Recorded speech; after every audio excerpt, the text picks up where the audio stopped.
Hey everyone, welcome to Retire with Style. I'm Alex and I'm here with Wade. And today we have another special guest. The hits just keep on coming. We got Jason Fichtner. Wade, you want to give him a little intro? Sure. Yeah, absolutely. Jason, he's got a great background in terms of government service. So Jason is the chief economist at the Bipartisan Policy Center. And then I know Jason primarily as well as the leader, my boss at the Alliance for Lifetime Income Retirement Income Institute, where I'm a research fellow, and he's heading the whole research division at the Alliance for Lifetime Income. Jason also has experience as a past acting deputy commissioner at the Social Security Administration. You spent time as a chief economist at the Social Security Administration. You've also been at a number of different economist-related positions with the government in the committee. Was it the Committee on Joint Taxation, I believe, if I'm recalling Joint right? Economic Committee. Joint Economic Committee, that's the one.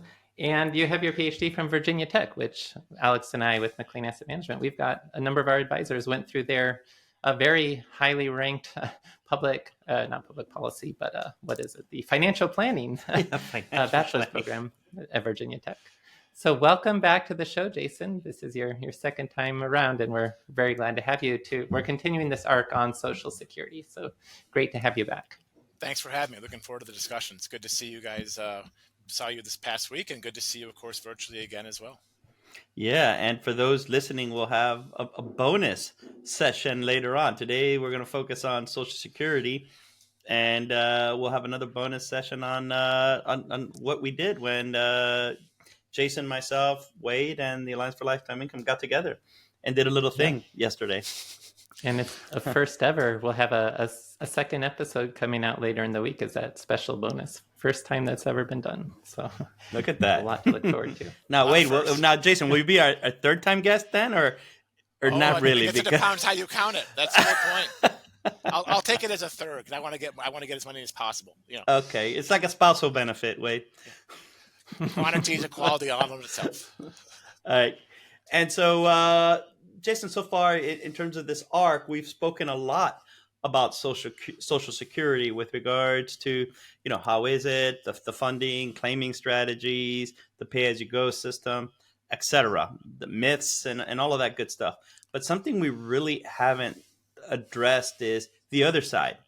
How the government, what was their thinking when putting it together, and what is their thinking for really trying to create great outcomes for individuals. And I think when you joined, you had some work to do, if you will. And I think it's find it fascinating for a couple of reasons. My takeaway, and I'll let Wade chime in, is just, it's always fun to poke fun at the government, right? It's a kind of sport, really, for some people. But I'm really beyond impressed at the level of thought and altruism that goes in it from the standpoint of really trying to set people up for great outcomes. I'll just leave it at that.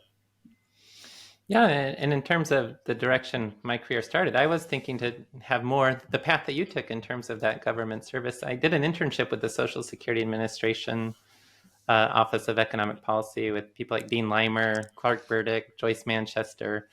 And I really got to see firsthand how government officials really do seek to do what's best for the public. And you were at a much higher level than an intern at the Social Security Administration. You're also responsible for a lot of the recent changes that we've seen. So really like to dig into some of those major changes. I think maybe a good starting one was when I first got involved with looking at Social Security, we talked about something called the NRA, which is not the National Rifle Association. It was the normal retirement age. I don't think that's the reason you pushed to change the name necessarily. Branding, Wade, branding. We don't talk about a normal retirement age anymore. It has a new name. Could you tell us a little bit about that? This is what we're trying to work on. And I think, so one, thank you. Wade, in your time at Social Security, one of my jobs as the chief economist and then the deputy commissioner was also to run the research. So I had all those folks under me in some ways, which was good because they're great folks to work with and great researchers. And Alex, to your point, I appreciate you bringing out sort of the altruism. Social Security definitely is an agency that is there to help people. And I mean that sincerely. That is not a joke. They want to do right by the beneficiaries. They want to do right by the public. They care about the people they serve. Service is in their mission and their DNA. And it's important as we start talking about some of the changes we're doing. Please keep in mind that, it's an agency that is understaffed, could use more resources. That doesn't mean you just throw money at the agency. It means it has to be done in a way that is organized, efficient, and thoughtful, and there's accountability. But from a service standpoint, they do want to help. And so the question is, from policymakers' standpoint and legislators, how do we help them do the job they want to do by helping the American people when it comes to retirement and disability and other, like the SSI program? So that's sort of the first thing. And then Wade, with yours questions about what we started changing, just to give you an example, as we know as economists, framing makes a big difference, right? This is like the behavioral economic insight of how you talk about an issue. The words you use have important meanings. When I walked into the agency the first time, we had posters everywhere that said 62, 65, 70. And it sort of was like, you thought, 62 was an anchoring age. 65 was sort of what we thought as classical retirement. And then 60, and 70 was the maximum age which you can claim benefits and get maximum retirement benefits. But that was not how it was said. It was 62, 65, 70. So like 3 ages. We didn't talk about 63 or 64 or 69 or 63. But what was interesting is that the 62 was an anchoring age. And what the agency called it, and still calls it today, and we're trying to change it, what they call it is the EEA, or the early eligibility age. So think about this. Age 62 is your early eligibility age. Who out there wants to be late for a government benefit? Anybody? What we're trying to do now is change the nomenclature, so we call it the minimum benefit age. So that people walk in, and when I was at Social Security, I would pop into field offices and just listen. And the number one transaction the agency did back then was replacement Social Security cards. Folks got married, needed a new card, they lost it. But the number one question was, when should I retire? And as you both know from being financial planners, advisors, and researchers and experts, there is not a one-size-fits-all answer to that question. And unfortunately, the agency was using something called the break-even analysis, which said if you take benefits at 62, you'll be ahead for the next 14 years. Never telling people that they lived those 14 years and beyond, they'd be behind for the rest of their life. And we were doing a disservice. So part of that was, how do we change the discussion around the claiming? So we're not forcing people to claim early or late, but have a discussion. And one of the things I created with the agency, with the help of the folks in the research division and the communications and the actuaries, we all had a hand in it, but it's a double-sided one-pager.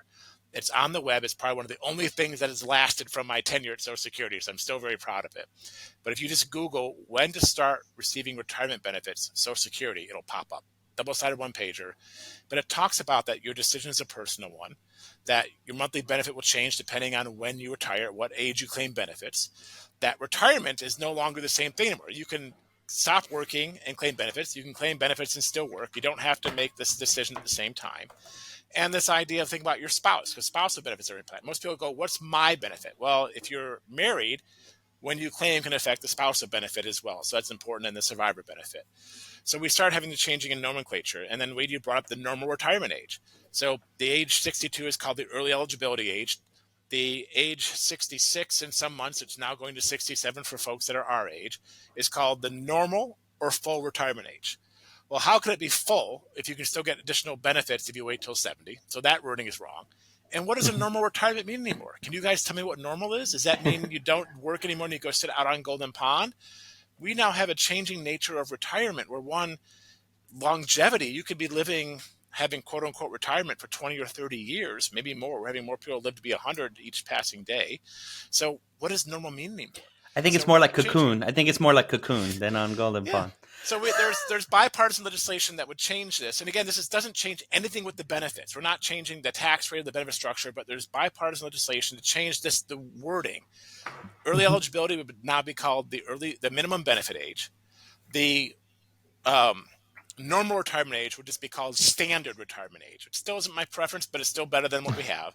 And then you'd have the maximum benefit age. But imagine now someone comes into your office, Alex and Wade, and says, I want to talk about Social Security benefit. When should I claim? Should I claim at 62? And you could say, well, do you want the minimum benefit or the maximum benefit? And they're going to ask you a lot of questions about, what does that mean? What does it mean across 62 to 70? And that starts a holistic discussion. And we've now empowered people at Social Security to do that. And we've done that by getting rid of the break-even analysis and training folks to say, I'm not here to give you advice. I'm here to give you answers to your questions. Start with You, this two-pager and ask me your questions, and let's walk through what might be good for you. But you have to make a personal decision. We'll help you do yeah, that. I heard you say this the other day too, and it struck me. It's one of the things I actually remembered. Yeah, within the purview of the Social Security folks, you had said they're not there to help you optimize the claiming strategy. That's not their job. Right. Can you expand upon that? And the reason is, I'm thinking about people that are listening in, and they're thinking about this. And I don't know about them, but I would dread having to call anything. It's like calling the airlines or calling DMV or something like that. I would dread having to call. Like, so what would that be like? What is their sort of MO of how they're supposed to answer, et cetera, et cetera? So this is where, and I think what's important for a financial advisor and a financial planner is that someone is hiring them to give advice. Like that's sort of the idea. What was always a concern for me 10, 15 years ago and today is that I don't want the government being the role of giving financial advice. I want them to give educational materials and be able to walk through a process so someone can lead to what is the best decision for them because it's a personal decision. What bothered me from the financial planning side, and it sort of goes into the term optimizing. Social Security, and we had this discussion at the summit. Maybe we'll hold that when we get to our Sure. bonus issue. But is Social Security an asset? For a financial planner, the answer is definitely yes. It's an asset base. For people, it's going to generate income, which they're going to use in retirement. It is part of a holistic portfolio we should talk about. When you think about an asset, though, we think about growing our assets, right? You want to grow an asset. How do you optimize your accumulation? Social Security technically is OASI. It's the Old Age Survivors Insurance Program. The I is the key word there, insurance. It was never meant to be your primary means of income or retirement program. It was meant to be an insurance program. Survivors, disability insurance, widow support, old age. The idea was if you retired and you got to the point where you were able to retire and you might have outlived your savings because you got to be older, so it was old age insurance, it gave you some money to top you up to protect you from being poor. It was never meant to be the sole issue of retirement income. And so when people start talking about how do I optimize it, it gets into sort of gaming strategies of Yeah, trying to yeah. maximize the income, but not maximizing the insurance value that Social Security gives you. Because again, this is the best inflation protected annuity money can buy in the market. You can't even get some inflation protected annuities. Social Security is Mhm. inflation protected. And what I want people to do is, and financial planners especially, is to have a conversation with their clients about what the role of Social Security is in retirement, not trying to figure out how you maximize it, because some people trying to maximize were doing strategies that I think were gaming the system. And those are things, to Wade's point, we Sure. got rid of when I was there.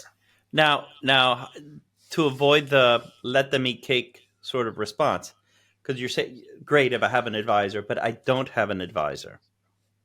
What now?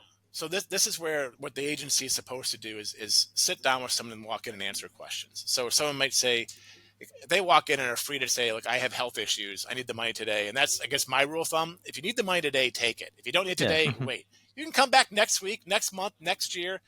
Sometime between 62 and 70 you claim. There's no benefit to waiting after 70. Make sure you file for Medicare at 65, though. That's one of the things you still have to do. But for retirement benefits for Social Security, 62 to 67, Social Security, when they go in to talk to somebody who's a claims rep, should be asking questions holistically. Do you have other assets you need? Do you have a spouse? Do you have a divorce spouse, a previous spouse that could benefit from pension delaying? What does that mean? Who should we contact if you file for benefits? Do you have health issues? Again, someone who's 62 with health issues, they might not want to delay because they might need the money, right? Even though spousal benefit could be higher in survivor if they pass away. So what the agency's supposed to do is have a conversation with people and not pressure them one way or the other. Again, they should not, if someone comes in and spends an hour with the claims rep and decides this is not the right thing for me today and leaves, I consider that a success. Yeah, If yeah. someone spends an hour and says, today's the right day, that's also a success.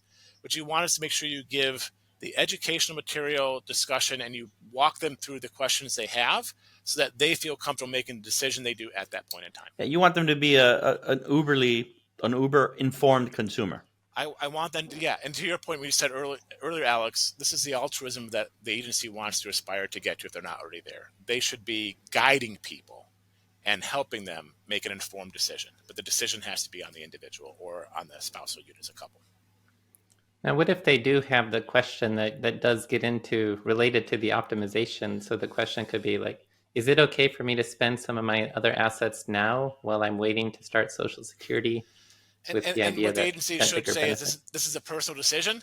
As Uh-huh. advisors, we could probably say, yes, it might be a good idea, but let's walk through your portfolio. Because the one thing that's interesting about Social Security, again, is protected, right? This is an inflation protected annuity. And so, Hmm. and this gets into different sort of, you know, who can afford to delay claiming. I don't want to be naive to say that everyone can afford to delay claiming. They can't. There are some people who have minimal savings. Social Security is their primary means of income in retirement. For them, it's mostly all they have, or they have very little savings. They're not going to be able to delay. They need it now. Take it now. That's fine. But get to that decision point with full information. And if someone starts asking the optimization question, the answer Social Security can give is, well, if you take benefits early, presumably if you live to the average age, you'll get the net present value should be roughly the same depending all basis on your longevity. So if you're going to live to 80 and you take a benefit at 62, you'll get more checks, but they'll be lower for a longer period of time. Where if you delay to 70, you'll get less checks, but for a longer period of time. Now that gets you kind of back to this break-even analysis, which I'm not really a big fan of. But for someone who wants to optimize, they're basing it on their longevity. And so Yeah. the sort of the advice or the discussion is, if you think you're going to live longer, you are better off delaying claiming. Uh, Someone's thinking about this, and we had Mary Beth Franklin on Yeah. the previous episode, and she's like, I was started kidding her, saying like we should have Chat GPT versus Mary Beth and see what happens, right? Kind of thing.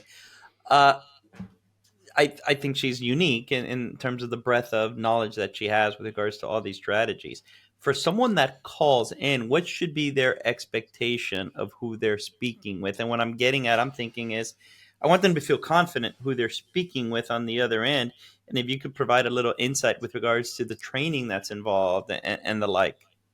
I can't remember if it was. I apologize if it was Senator Grassley or Senator Simpson, but a senator made a quip over a decade ago that we spend more time training a Social Security claims representative than we do an astronaut. And the but Well, we this did is send a monkey to the moon, right? Not to the moon, but in orbit or well, but whatnot. the amount of time and training that the claims reps get is extensive, and I think what I don't want to get joke of this because you're not calling someone and getting someone who's recently just out of high school off the street who doesn't have any training. No, Social that's why I Security want you to trained, say it, because yeah, I agree. they're trained professionals, and you can get different people of different quality. That's where you get with any sort of professional service, if you will. But the agency strives to give the best service possible and to try to have consistency in the language and the presentations. And the more things we can do through scripts that are approved by the agency and by experts, the better off we're going to be helping deliver that customer service. And one of the key things about the word equity is equal. So if we can give people equal treatment, equal access, no matter who they call or where they call into, that's one of the goals of customer service delivery. And so they should expect they're getting someone who's a professional who understands the program and can walk them through questions they have on the benefit structure, spousal benefits, survivor benefits. We get a lot of questions. And I keep saying we, even though I'm gone. You never leave the agency when it's been part of your life and your mission. But for people who are divorced. I mean, there's spousal benefits for divorcees, and the agency is supposed to ask if you come in to claim, did you have any what they call material marriage, a marriage that lasted for 10 years or longer, because that ex-spouse can be due a spousal benefit. Now that won't change the person's whose filings benefit at all. But sometimes they don't know that. So you have to reassure them, look, if you tell me the answer is yes, I'm not going to take some of your money and give it to your divorced, your ex-spouse. It's an added benefit that's part of the program. I think that's part of the education. But they should expect when they call in that they're going to get a knowledgeable professional who can help them answer their questions on the program design, and what that means for them. Yeah, that's reassuring to hear because if you spend much time reading about Social Security online, I think this is something financial advisors like to point out. And a lot of this is older material at this point. So to have that update is great. But you will see these complaints online about how the agent that someone was speaking with did not understand the rules and they had to print everything out of the Social Security claiming guidebook Yeah, and so forth. and there are mistakes that happen. Don't get me wrong. There were issues that have happened to family members that we had to call in and get corrected because they got wrong advice, or maybe the advice is the wrong word. That the understanding of the program wasn't as nuanced for a technical issue. And Okay, I think one so of the things. Sorry, go ahead, Alex. Yeah. no, so and I know we're going in this sort of, I don't think it's a rabbit hole, because I've never heard anybody talk about this in a podcast, like the actual mechanics of calling the Social Security office. So I think It's actually quite useful for consumers hearing it. So what I was, and I get it. Look, results vary. Whenever you have a normal distribution of professionals, Yeah. you get what you get. You know what I mean? Yeah, And it's you'll like vary, but there is online reviews. training. Say it again. It's like an online review where, yeah, every once in a while Yeah, somebody had a bad experience, but you don't know yeah, if that's reflective of what typically happens. yeah. But what I found interesting, and maybe I heard it wrong, but I just want to make sure that if mistakes do get made, look, they're there to help, and they can be corrected. This is not chiseled in stone. Yeah, Is and there's that is that a correct yeah, and hearing on my there are part? certain time periods, and so I would say to somebody if they think they've gotten, and I'll make a corollary sort of with the Internal Revenue Service. So one agency You're a takes your brave money, man. one gives it away, but you still want good customer service from both, and you, regardless of when you call, where you call, what field office you go to, a district office, or if you get routed to an 800 call center that's a super center, you want to make sure you're getting someone who's a professional who's there to help you answer your questions and make sure that your needs are met given the program's design, right? So the IRS, if you owe them money, they should help you pay you the money and not like either harass you, for example, and make sure you understand the tax complexities.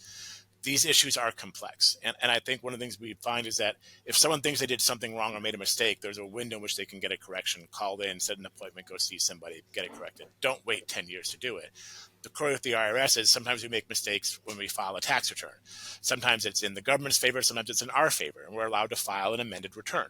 So there are windows in which you can do this. My point is, if someone thinks they made a mistake or there's something they're still questioning, don't wait any longer. Reach out and ask someone at Social Security the question you're having.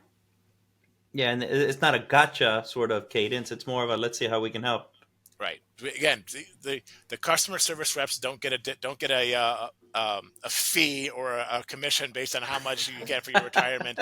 They don't get penalized if you get more money or less or a bonus. They are there to help you, and that's the important thing. That is their sole mission. Wonderful. And I think the other interesting issue that we could look at is more of the complexity and depth behind the trust fund. And we have talked about the basic on the show, the basics in terms of Social Security was meant to be pay as you go, but because of the changing demographic situation where there's going to be fewer workers, more retirees, there wasn't going to be sufficient funds to do a pure pay as you go system. So we built up the trust fund. The value of the trust fund peaked. It's now declining.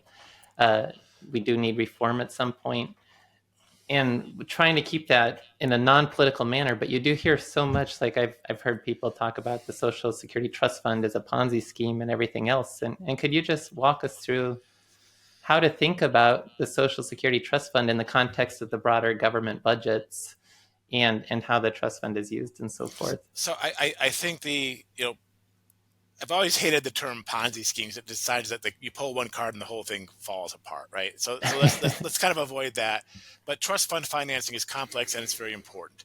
So if the three of us were running a pension plan, so it's the Alex, Wade, Jason trustees pension plan, and we're doing it for our beneficiaries, and we bought equities and we bought bonds, and part of those bond portfolio included United States Treasuries. That is considered an asset, right? It is a fixed income asset. It's part of the portfolio. It's there. We would be able to tell people we own assets, including bonds, including treasuries. Social Security, the trust fund, by law, was only allowed to invest surplus payroll tax revenues or any payroll tax revenues in special interest-bearing treasuries. There are treasuries that are only available for Social Security Administration with the trust fund, Yeah, and the idea is to make sure it gets the full market rate, and so and it that's goes in a drawer, and exactly voila. drawn in West Virginia. But the issue then is you think about government financing, you're borrowing from your left pocket to pay your right on a government financing scheme. So when excess revenues come in, whether they're from corporate taxes, individual taxes, Social Security, and they get spent on other things. And the trust fund now gets an IOU from the government. So you're basically saying the government owes the government now these trust funds. So it's still backed on the full faith and credit of the government, which means our ability to borrow money and issue bonds. And so if we were no longer able to issue bonds, if the bond market, whether that's Japan, China, banks, et cetera, said, nope, we're done with bonds, which makes you think about the debt ceiling debate we're having, but they said no more bonds, then those assets would basically be depleted. And what do? You'd have to print money, and then you have inflationary components, and that's the problem. So from a unified budget perspective, it does impact the federal debt. And I think that's important to know. And when we think about the debt ceiling, which is right now $31.4 trillion, there's what's called debt subject to limit, and that includes the trust fund assets that are held in Social Security and Medicare. So those are debt subject to limit. And you can And what swap does that mean for the for my debt subject to limit?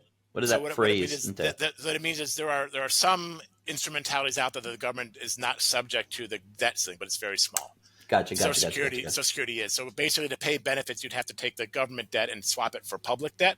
But at some point, this intergovernmental will be public because Wade said we're drawing down the trust fund, and that's what we're doing. We're swapping it for public, but it stays under the overall debt ceiling cap. And this gets into what does it mean for reform, because they were never invested in marketable securities, which could be equities or government bonds that are marketable, corporate bonds, and there are some proposals that would do that. When we think about what it means going forward, right now there's the trust fund is scheduled or estimated to be depleted in 2033. We got 10 years for the retirement trust fund. So let's just talk about retirement only. That's 10 years from now. Current law means that if Congress does nothing, benefits have to be reduced. The Social Security Administration has no borrowing authority. By law, it can only pay out in benefits what it collects in payroll taxes, which at the point of trust fund depletion is about 77%, maybe 75. Let's just say potentially a 25% haircut. The Social Security Administration, the commissioner could make a decision, we think it's undecided, to delay benefits. So think about two choices if Congress does nothing. Either the commissioner at the time says, guess what, I can't pay full benefits. Everyone's getting a 25% haircut. Go thank Congress, don't thank me as commissioner.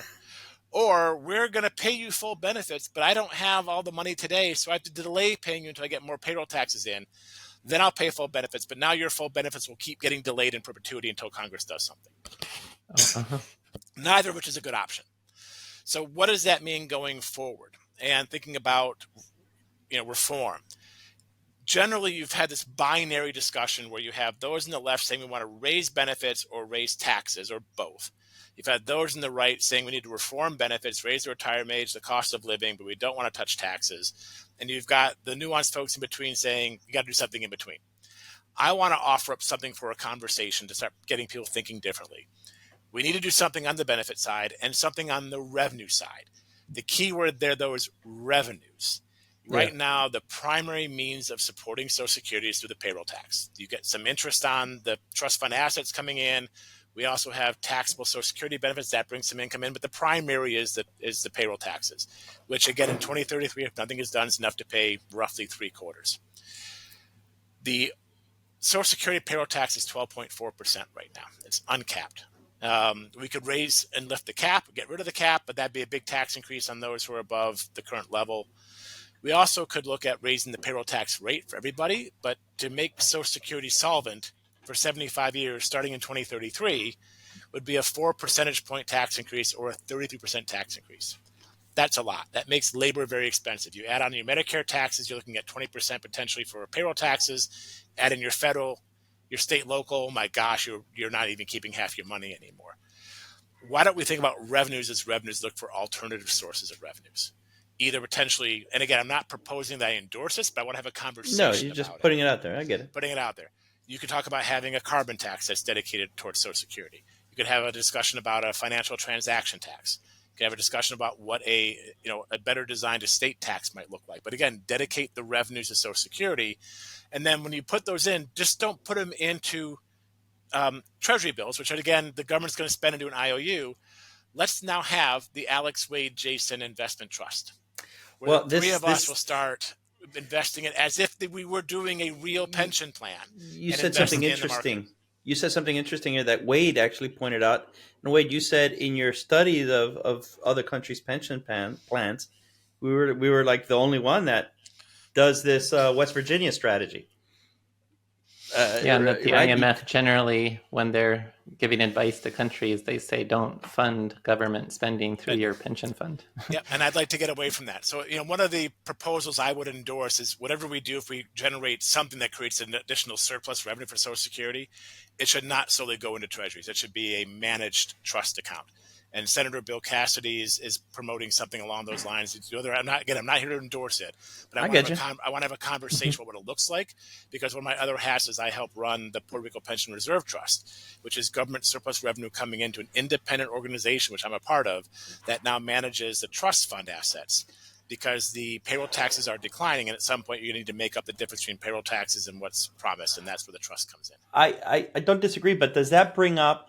I'm just going to play the other role, and I haven't thought it through, so I could be off here. But okay, but if you do that, then to some extent there has to be some engineering of the markets, because you can say that we're going to invest, but the reality is the U.S. market represents, I don't know, offhand, 50% of the global equity market, just to say something like that in rough terms, right? Yeah. And so it becomes in our best interest from a planning perspective not to let the markets drop, since so much Social Security, in addition to 401ks, are behind it. Let's not try to get in that game, because then you're really yes, there's free markets, but not when it's tied to all of these potential liabilities that have to do with people's retirements. Well, that kind of thinking. How would you sort this of? is one. I don't want to play the equity premium game, which I think a lot of pension plans gotten problems with, which they're like, oh, we'll just assume we get a 10% return and our fundings have no problem. I want to do the opposite. I want to assume I get a 4.5% return, and if I do better, I just do better. I don't want to be Okay. chasing yield and risk. I want to have. So that's the point, is to set this up for success. So maybe you set it up, or your goal is to get Treasury bills, and that's why they were put there in the first place. But you give us some latitude to have a diversified portfolio. But if the three of us were given a 4.5% benchmark nominal, I'm pretty sure you and I could find a really good investment strategy that is diversified, that minimizes risk, probably gets above a 4.5% target. You haven't seen my statements, Jason. You haven't seen my statements. But this is the point. And again, it's a lot of money that goes into the market. No, But I get you. there's where you're thinking about what's a return, and where do you want to put money. And this is something I think, and again, don't think of it as being 100% in. Think about this as we still have payroll tax revenues that are going to be 3/4 of what goes out. I need to make up that 25% gap. Again, I How was do just I doing do this off the that? top of Yeah, my head. I was thinking but how. this is part of the conversation I want to have, though, because everyone's going to have these questions, and I think we should find a way to have, maybe we do another podcast. We actually say, all right, let's walk through an investment trust, Yeah, how it no, might it'd be look, interesting. The and then mechanics. take questions, later on. I feel like right in we do part two. So part one is let's let Jason sketch it out, Alex and Wade attack them. We publish it online, and then we have questions come in, and we do a part two and see if we can figure out how I to think it'd be pretty design it. cool. Yeah, no, 100%. Now, Yeah, I when you think had more said, go on. questions, well, along those lines, just like the corporate governance question of when it comes time for the shareholders to vote on things, how does the Social Security U.S. government vote on So, these matters? and I think part of this, and I'll tell you, because of the Puerto Rico thing we're doing. One, we have what's called an investment policy statement you guys are familiar with, which sets out what our target is, how we plan to invest, et cetera. We also have investment advisors. So large companies do this as well. We are turning over the shareholder rights to vote to them. So I don't want anyone lobbying me and saying you have to vote this way, because that's not how we're doing it. So the governance basically is to have some independence from the government putting their thumb on us. And so we are independent. I have a 6-year term where I can't be fired, which my wife says, tell them no backsies. But the only way to remove me is to make a petition to the bankruptcy court, because part of this agreement came out of bankruptcy.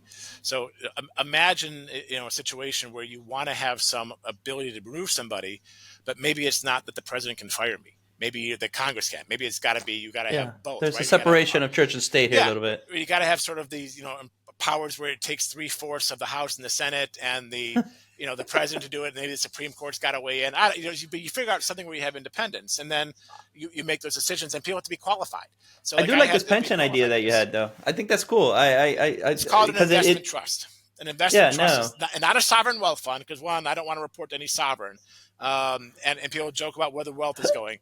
It literally is an investment trust, which is designed to be, in some ways, the sole beneficiary would be the Social Security Administration or the trustees of Social Security to pay benefits that they can't pay just based on payroll taxes alone. No, I think that's good. And, if you really want to have that discourse, look, we have a large enough audience that I think this would be of interest to a lot of folks. Yeah.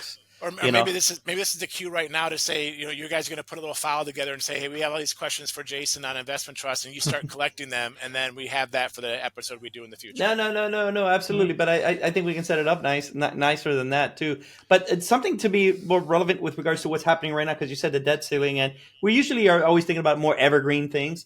But this is Social Security. For folks that are listening right now about the debt ceiling and things like that, because this episode will air in a few days. Actually, this is gonna be hot off the press. How would you? What would you tell folks with regards to all the discussions that's going on right now, and if they're thinking, "Oh, am I going to expect my Social Security check if for whatever reason it's not passed, et cetera, et So cetera?" the twofold. One, well, three things. One, I do not think that Congress will allow us to go over, the point at which Treasury has no options on extraordinary measures. I could be wrong, but so far the history is they get to the cliff, and at the 11th hour and 59th minute and 59th second, they make a deal, and something happens to solve off Armageddon. But let's say we do.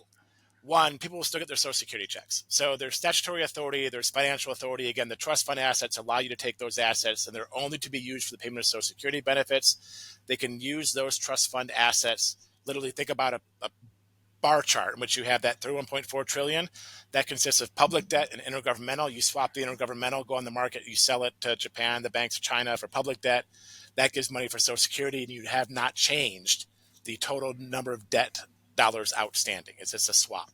So and they'll get paid. And Treasury can prioritize interest on the debt and Social Security. One of the things we learned after 2011 debt ceiling is the Treasury and Federal Reserve had discussions where they, in their minutes to their meetings, showed that they were having plans and had plans to prioritize payments.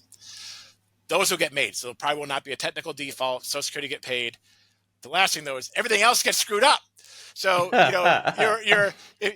is where I think this is where the left and the right are. I laugh because I don't want to cry, Jason. Well, but that's where I think Yeah. people are focusing on. Can you pay Social Security? Yes. Well, you're not going to pay anything else, though. So that's the problem. So the markets are going to react negatively. So if you're on Social Security and you have a 401k, guess what? It's now a 201k. Well, this gets solved out. It's gone down by half.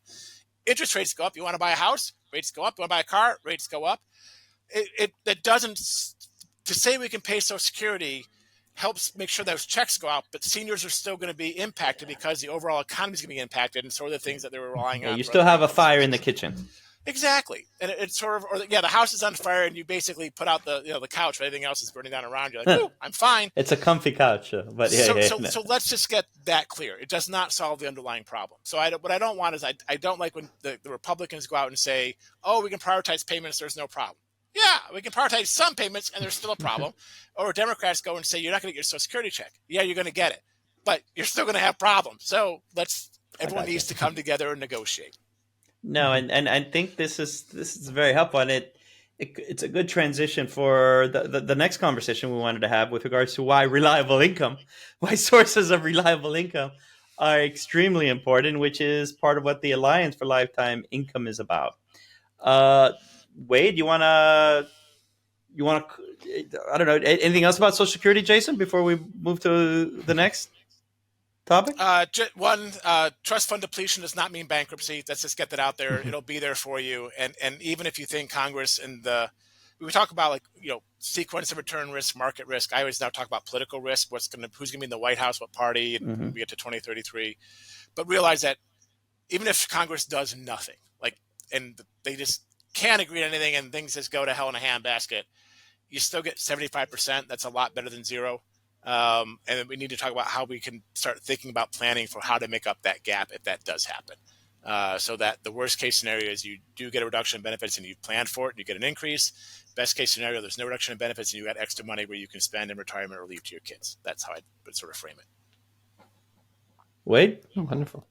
Yeah, let's wrap up this one. And for the first time ever, we're going to have a special bonus episode later in the week, so you don't have to wait a full 7 days to get your fill of Retire with Style. Yes. We'll be back with Jason later this week to talk about the Alliance for Lifetime Income Summit that we were all at in Washington, D.C. on May 16th. And what happened there. There's a really interesting event. So thanks, everyone, for listening, and we'll catch you again soon. Thank you, Jason, and we'll be talking to you again in just a moment, or just a few days here on Retire with Style. And I thank you both for having me on to talk about Social Security and looking forward to the next conversation. Yeah, of course.